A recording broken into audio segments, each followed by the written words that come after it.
our beloved country with unmatched efficiency, discipline, and commitment.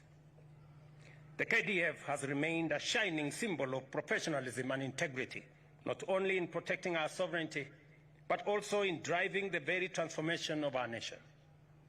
Across Kenya, the fingerprints of the KDF are everywhere.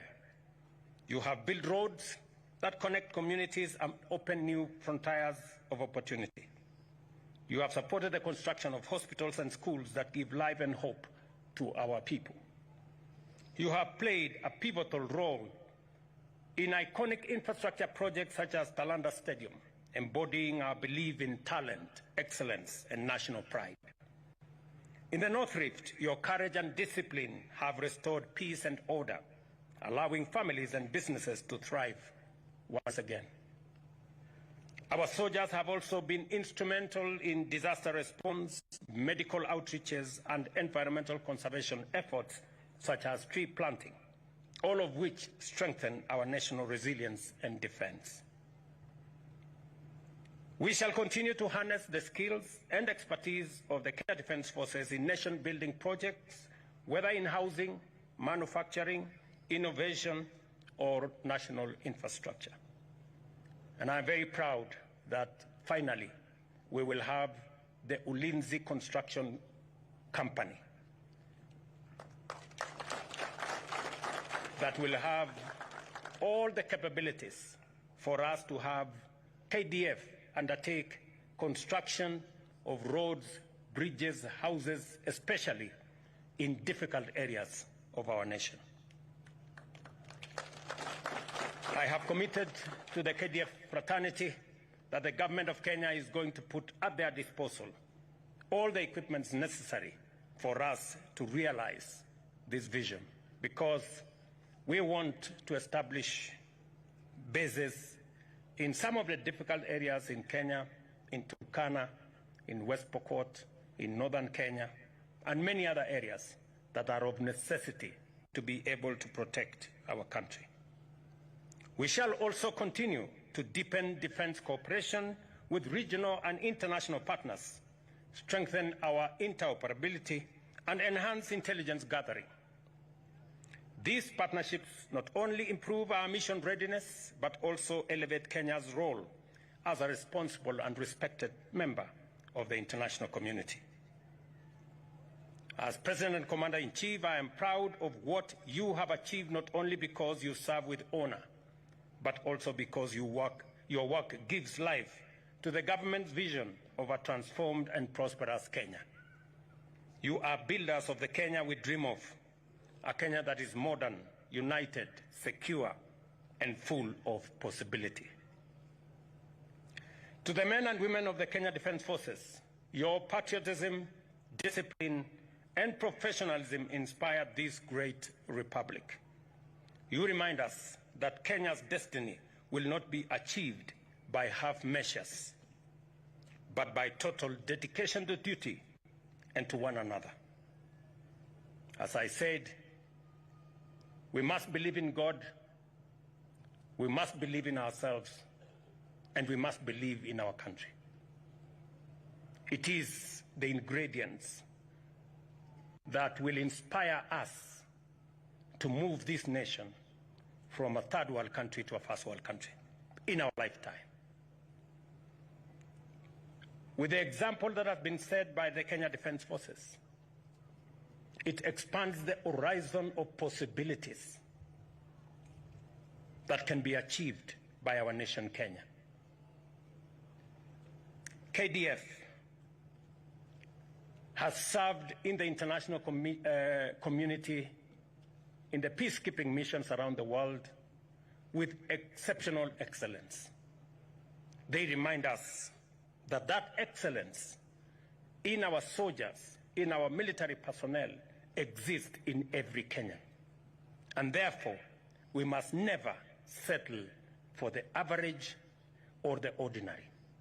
We must always work for the very best and the excellent.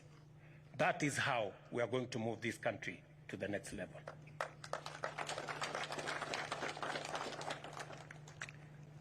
As Commander-in-Chief, I thank you for standing tall for Kenya, for building, protecting, and transforming our nation with excellence and pride.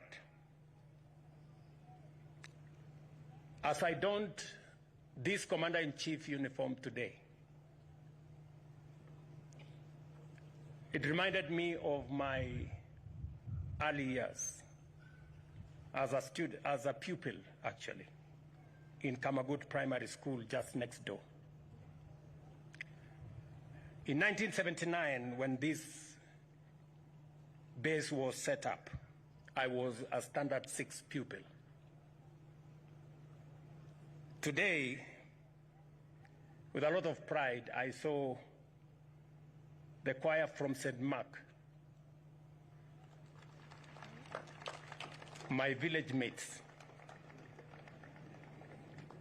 sing here.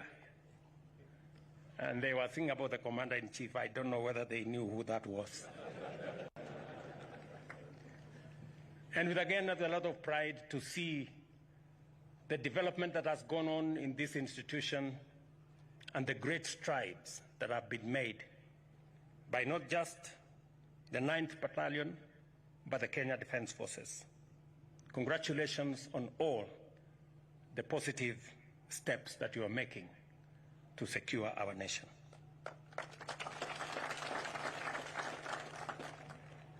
Once upon a time, I watched as a pupil as there was training of soldiers around this compound. We saw them carry huge logs on their shoulders, go through waters. Today, I take pride that Kenya is making steps, positive steps. Ladies and gentlemen, the soldiers' mission is not theirs alone. It is ours collectively as a nation. Every citizen has a role in safeguarding peace and stability. Communities must work with our security agencies to identify and report threats. Civil institutions must complement military efforts through dialogue, education, and economic empowerment. Political leaders must guard against divisive rhetoric and instead strengthen national unity. Today, I call upon every Kenyan to stand firmly behind the Kenya Defence Forces. Let us accord them the respect, cooperation, and gratitude they so richly deserve. As we celebrate this year's KDF Day, let us remember that at the center of our national defense stands the soldier, courageous, resilient, and devoted. Our collective commitment as government and citizens is to ensure that every soldier is trained, equipped, supported, and honored. To every member of the Kenya Defence Forces, I say this: you are the shield and sword of our republic. You carry the hopes of generations, the pride of our people, and the dignity of our flag. To the families, and this morning I was reminded that soldiers enlist, families serve. To the families of our distinguished soldiers, therefore, receive our deepest gratitude for supporting these brave warriors throughout their journey of service to the nation and to humanity. I thank you all. Have a great KDF Day. Thank you very much, and God bless you.